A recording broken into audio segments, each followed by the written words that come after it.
Awak nak apa? Nak apa? Nak apa? iPhone. Nak apa? iPhone. Awak? iPhone. Boleh lah bang. Kata TikTokers bang. Kata TikTokers. Aduh. Cina lagi bang. Awak nak, Follow dah. nak iPhone? Dah. Betul nak iPhone kan? Betul. Sekarang umur awak berapa? Umur awak? 11 lah. 11 tahun. Memandangkan awak 11 tahun, abang nak nasihat. Boleh sikit? Boleh. Boleh tak abang nasihat? Boleh dengar tak nasihat abang? Sangat bang, boleh. Betul ya? Adik kecil lagi. Dan bagi abang, adik tak perlukan iPhone lagi. Tetapi abang nak bagi adik satu cabaran. Bila awak periksa? Exam.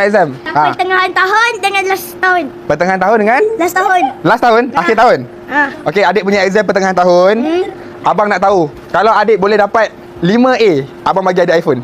Tak yakin ni bang. Allah, mana boleh? Kena pandai. Baik. Kena jadi orang yang pandai. Besar-besar nak berjaya kan? Okey, abang bagi cabaran 3A.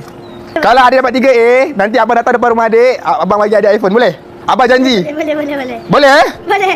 Janji? Jadi. Okay, salam dulu. Okey, ni abang belanja sikit. Sini meh. Awak nak berapa ringgit? Kalau menang dapat RM50. Awesome. Kalah. Dia nak ni tak awak. Salam sikit. Okey. Awesome. Okey, menang.